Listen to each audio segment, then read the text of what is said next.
Olá, meu nome é Felipe Martins de Oliveira e você está ouvindo a série Espiritualidade para Todos os Dias. A reflexão dessa semana encontra-se no seguinte texto bíblico, Atos 6, e corresponde à semana 7 do Guia Devocional no livro de Atos dos Apóstolos, cujo título é Estevão, o primeiro mártir, parte 1. Vamos à leitura do texto bíblico. Naqueles dias, crescendo o número de discípulos, os judeus de fala grega entre eles queixaram-se dos judeus de fala hebraica, porque suas viúvas estavam sendo esquecidas na distribuição diária do alimento. Por isso os 12 reuniram todos os discípulos e disseram: não é certo negligenciarmos o ministério da palavra de Deus, a fim de servir às mesas. Irmãos, escolham entre vocês 7 homens de bom testemunho, cheios do espírito e de sabedoria. Passaremos a eles essa tarefa e nos dedicaremos à oração e ao ministério da palavra. Tal proposta agradou a todos. Então escolheram Estevão, homem cheio de fé e do Espírito Santo, além de Filipe, Prócoro, Nicanor, Timon, Pármenas e Nicolau, um convertido ao judaísmo proveniente de Antioquia. Apresentaram esses homens aos apóstolos, os quais oraram e lhes impuseram as mãos. Assim, a palavra de Deus se espalhava. Crescia rapidamente o número de discípulos em Jerusalém. Também um grande número de sacerdotes obedecia à fé. Estevão, homem cheio da graça e do poder de Deus, realizava grandes maravilhas e sinais entre o povo. Contudo, levantou-se oposição dos membros da chamada Sinagoga dos Libertos, dos judeus de Cirene e de Alexandria, bem como das províncias da Cilícia e da Ásia. Esses homens começaram a discutir com Estevão, mas não podiam resistir à sabedoria e ao espírito com que ele falava. Então subornaram alguns homens para dizerem: ouvimos Estevão falar palavras blasfemas contra Moisés e contra Deus. Com isso agitaram o povo, os líderes religiosos e os mestres da lei. E prendendo Estevão, levaram-no ao sinédrio. Ali apresentaram falsas testemunhas que diziam: este homem não para de falar contra este lugar santo e contra a lei, pois ouvimos dizer que este Jesus, o Nazareno, destruirá esse lugar e mudará os costumes que Moisés nos deixou. Olhando para ele, todos que estavam sentados no sinédrio viram que seu rosto parecia com o rosto de um anjo.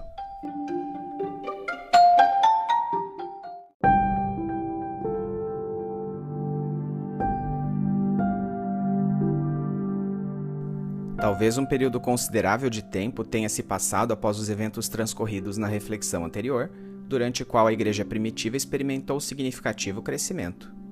Nesta altura dos acontecimentos, a igreja ainda era totalmente judaica em sua composição, porém contava com uma divisão interna entre os judeus de fala hebraica e aqueles de fala grega, esses últimos nascidos fora da Palestina.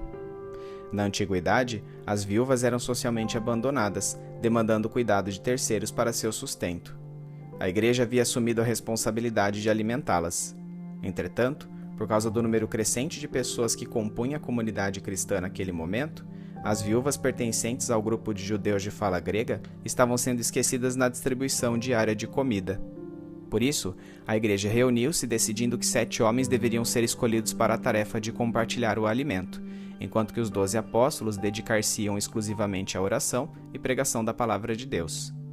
Os 7 homens escolhidos foram Estevão, Filipe, Prócoro, Nicanor, Timon, Pármenas e Nicolau.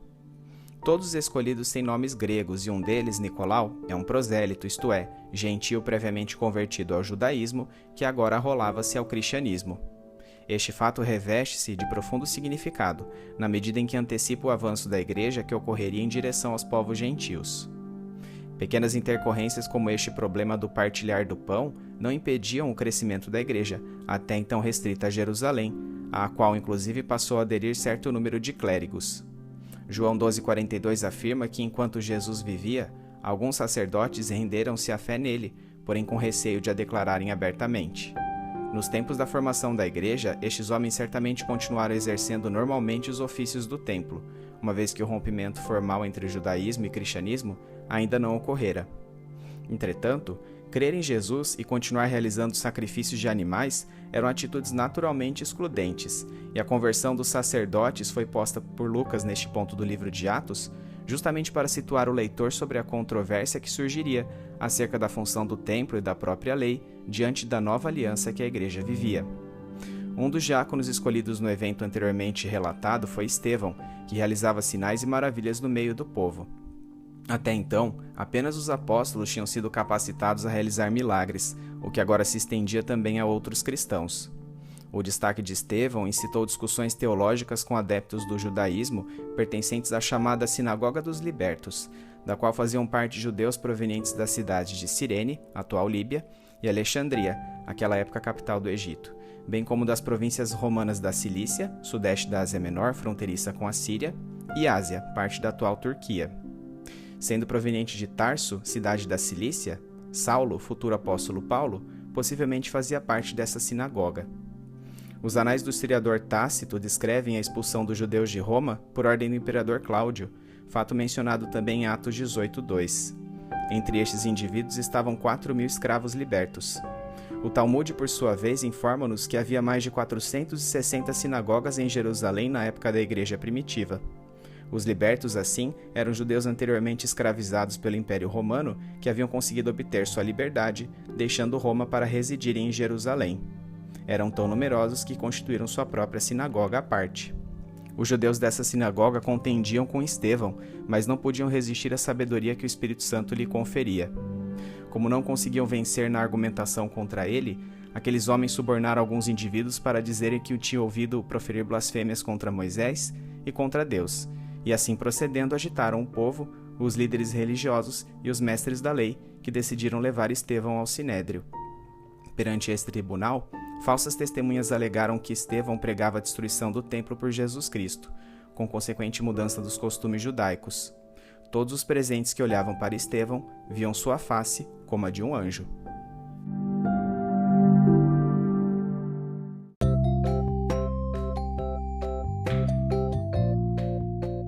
Aplicação prática. O trecho bíblico a respeito do qual acabamos de refletir relata o surgimento da liderança compartilhada dentro da comunidade de discípulos. A palavra grega para servir, usada em menção à responsabilidade dos 7 homens aqui citados, é que originou o vocábulo diácono. Ao servirem a igreja, os diáconos deixavam os presbíteros ou bispos, aqui ainda representados apenas pelos apóstolos, livres para o exercício da oração e da ministração da palavra de Deus. No Novo Testamento, a imposição de mãos otorgava bênção, cura e dons espirituais, bem como comissionava pessoas, sendo esta última conotação a que foi vista na designação dos 7 diáconos incumbidos da distribuição igualitária do alimento.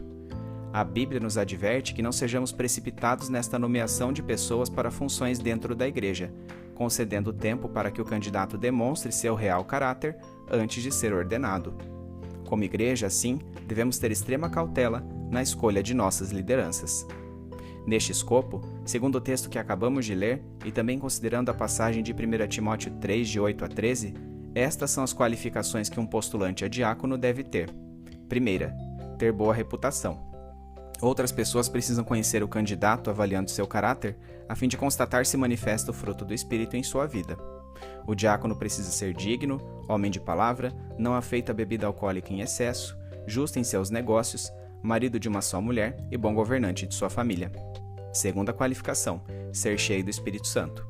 O aspirante a diácono deve ser ativo na comunidade cristã, usando seus dons para edificá-la. Terceira qualificação, possuir sabedoria. O indivíduo em evidência precisa ter discernimento suficiente para saber lidar com murmurações, fraudes, preconceitos e partidarismos que eventualmente surjam no seio da igreja. O texto sagrado também nos apresenta a biografia de Estevão, um desses ordenados na igreja primitiva, por meio de cujo ministério sucedeu-se o primeiro choque entre os costumes judaicos e a nova aliança. Em Atos 7, 48 e 49, Estevão argumentaria em sua defesa que a adoração a Deus não mais estava restrita ao templo, o que constituía o cerne da discussão ocorrida com os judeus da Sinagoga dos Libertos, os quais distorceram suas palavras ao alegar que ele estava atacando a lei e, por conseguinte, Moisés e o próprio Deus. Ironicamente, as constatações de Estevão seriam cumpridas em anuência ao que havia dito o próprio Senhor Jesus em vida, quando Jerusalém foi atacada pelos romanos em 70 d.C. e seu templo completamente destruído.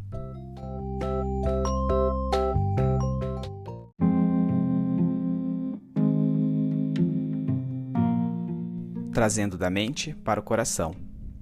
Nesta manhã fria, quero expressar minha gratidão ao Senhor pela casa, cobertores e alimento quente.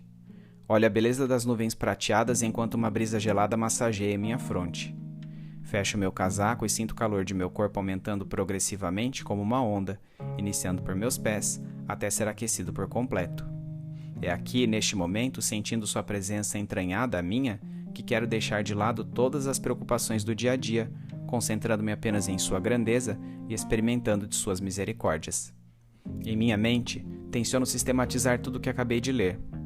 Imagino a igreja primitiva reunindo-se diariamente no pórtico de Salomão do Templo de Jerusalém, seguindo as orações comunitárias e acompanhando os sacrifícios. Eles estão ali numa expectativa escatológica, pois creem que Jesus voltará a qualquer momento. Sacerdotes começam a converter-se ao cristianismo, mostrando que a fé em Jesus atingia até mesmo o clero. Embora o fato fosse positivo, apenas tornava mais e mais premente uma questão que já não podiam calar. Por que continuar com ofertas de animais quando Jesus já empreendera o sacrifício supremo e definitivo? O mestre lhes dissera em seu sermão profético que Jerusalém e seu templo de fato seriam arrasados, não se restando pedra sobre pedra. Deviam eles aguardar essa destruição para cessarem o sistema de sacrifícios? Estevão, um dos diáconos recém-ordenados para resolver a confusão do partir do pão, achava que não.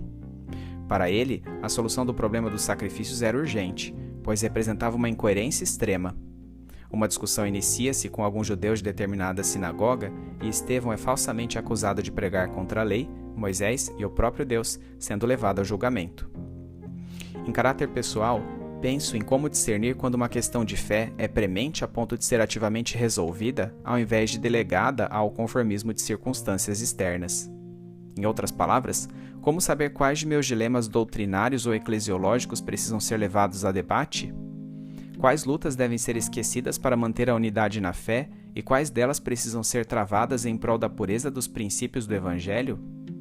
A pergunta é oportuna, tendo em vista problemas atualmente enfrentados pela Igreja Evangélica Brasileira. Diante de diversos deles, talvez seja melhor não me manifestar, pois as discussões incitadas poderão trazer uma discórdia desnecessária que ferirá a unidade na fé.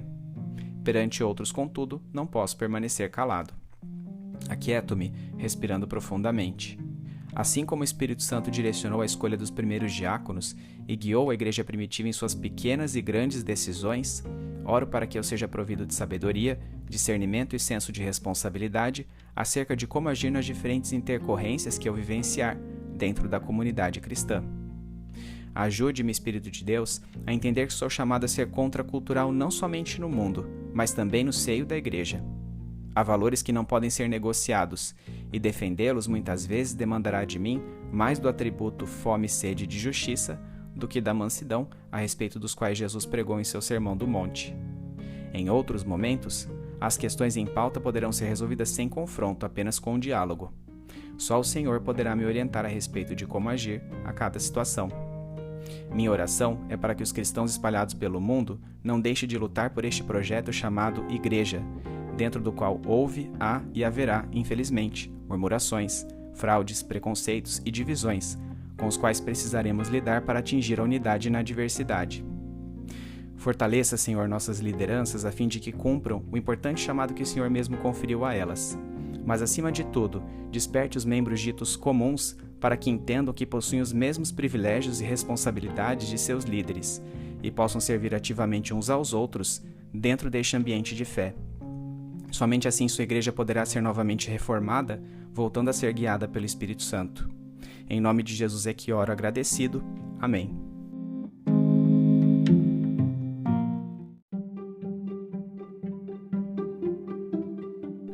Medite mais sobre este texto ao longo da semana. Domingo, leia o texto de Atos 6, bem como os comentários sobre ele. Segunda-feira, qual foi o problema dentro da igreja que levou ao surgimento dos diáconos? Terça-feira, quais devem ser os atributos para que um aspirante a diácono seja ordenado ao posto? Quarta-feira, quem foi Estevão? O que era a Sinagoga dos Libertos? Quinta-feira, qual a conexão entre o fato de muitos dos sacerdotes terem se convertido à fé cristã com a discussão que ocorreria entre Estevão e os judeus da Sinagoga dos Libertos? Sexta-feira, como você pode servir a sua igreja hoje? Sábado, quais as implicações práticas do texto de Atos 6 para a sua vida?